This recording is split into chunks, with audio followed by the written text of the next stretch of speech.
Lockdown एक ऐसा शब्द है जो कि हम लोगों ने कोरोना के टाइम पर भी सुना था और अब भी जैसे ही कोई बोलता है कि लॉकडाउन होने वाला है तो ये चीज़ ना आपको उसी डर वाले दौर में एक बार और लेकर के चली जाती है। हाल ही के अंदर सरकार द्वारा लिए गए कुछ फैसले जो कि बहुत कड़े फैसले थे, उनको देख कर के सोशल मीडिया और आम जनता के बीच एक बार फिर लॉकडाउन जैसी पाबंदियों की चर्चा शुरू हो चुकी है। लेकिन विशेषज्ञों का मानना है उस दौर के संकट और आज के हालात में ज़मीन आसमान का अंतर है। कोविड महामारी के समय इंसानी ज़िंदगी को बचाना सबसे बड़ी प्राथमिकता थी, जिसके लिए लॉकडाउन एकमात्र रास्ता था। वहीं आज की परिस्थितियां पूरी तरह से आर्थिक और वैश्विक मोर्चों से जुड़ी हुई है। दरअसल मिडल ईस्ट में चल रहे युद्ध और रणनीतिक रूप से महत्वपूर्ण होर्मुज जलडमरू मध्य मतलब स्ट्रेट ऑफ होर्मुज मार्ग बाधित होने की वजह से अंतर्राष्ट्रीय बाजार में कच्चे तेल की कीमतें आसमान छू रही हैं। तेल महंगा होने से देश में पेट्रोल डीजल के दाम बढ़ रहे हैं। हालांकि सरकार ने ये चीज़ साफ करी है कि देश में ईंधन की कोई किल्लत नहीं है, लेकिन इसके बावजूद देशवासियों को संभल कर इस्तेमाल करने की सलाह दी गई है। इस महीने 10 मई को पीएम मोदी ने देश के नाम अपने संबोधन में जनता में पेट्रोल डीजल बचाने की भावुक अपील की थी। पीएम मोदी के इस बयान के बाद लोग कोरोना काल की पाबंदियों को याद करने लगे। सरकार ने स्थिति स्पष्ट करते हुए कहा था कि देश में पूर्ण लॉकडाउन लगाने जैसी कोई नौबत या स्थिति नहीं है। सरकार की तरफ से उठाए जा रहे इन एहतियात कदमों का जो एकमात्र मकसद है वो देश के बहुमूल्य फॉरेक्स रिजर्व को बचाना और तेल की बेतहाशा खपत को नियंत्रित करना है। यही 5 चीज़ें जो हमारे सामने आ रही हैं, उनमें से सबसे पहली है mandatory online meetings in financial sector.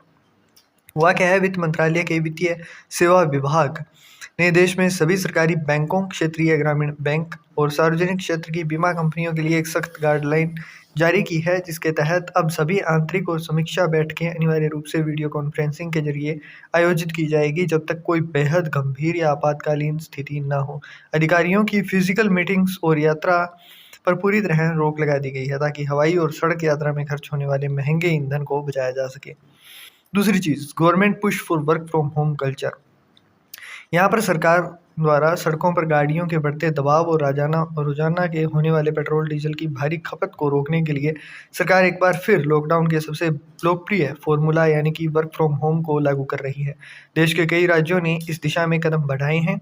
इसी कड़ी में दिल्ली सरकार ने अपने सरकारी कर्मचारियों के लिए हफ्तों में 2 दिन घर से काम करना अनिवार्य कर दिया है। इसके साथ ही सरकार ने प्राइवेट फर्म्स से भी अपील करी है कि वे भी स्वेच्छा से अपने कर्मचारियों को वर्क फ्रॉम होम दे, ताकि ईंधन की खपत कम हो सके।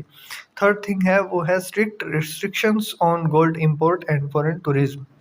भारत अपनी ज़रूरत का अधिकांश सोना दूसरे देशों से आयात करता है, जिसके भुगतान के लिए देश से बहुत बड़ी मात्रा में डॉलर बाहर जाता है।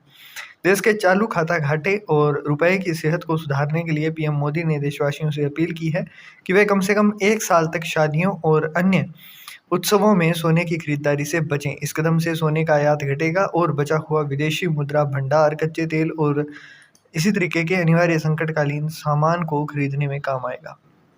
इसी तरह विदेशी मुद्रा भंडार को सुरक्षित रखने के लिए भारतीयों से विदेशी दौरों और पर्यटन को कुछ समय के लिए टालने की अपील की गई है, क्योंकि विदेश यात्रा के दौरान भारतीय रुपये को डॉलर में बदलना पड़ता है, जिससे देश के कोष से डॉलर बाहर जाता है। संकट के इस समय में सरकार की नीति ये है कि देश का एक एक डॉलर सुरक्षित हो सके। चौथी चीज़ जो थी वो थी reduction in official convoys and ban on new vehicles. ईंधन की बचत की शुरुआत करने के लिए शासन और प्रशासन के शीर्ष स्तर से की जाती है। वहीं सभी मंत्रियों, बैंक चेयरमैन, एमडी, वरिष्ठ अधिकारियों के विदेशी दौरों की एक सीमा तय कर दी गई है। इसके अलावा मंत्रियों और वीआईपी लोगों के लिए काफिले में चलने वाली गाड़ियों की संख्या को काफ़ी हद तक घटा दिया गया है, जिसका सबसे ज़्यादा असर बीजेपी शासित राज्यों में देखने को मिल रहा है। पर्यावरण और ईंधन दोनों को बचाने के लिए दिल्ली जैसे राज्य ने अगले 6 महीने तक किसी भी नई पेट्रोल, डीजल या फिर सीएनजी सरकारी वाहन की खरीद पर पूरी तरह बैन लगा दिया है और अब सरकारी विभागों को तेजी से इलेक्ट्रिक वाहनों को अपनाने का आदेश दिया है। फिफ्थ थिंग जो है वो है promotion of public transport and directives on public events.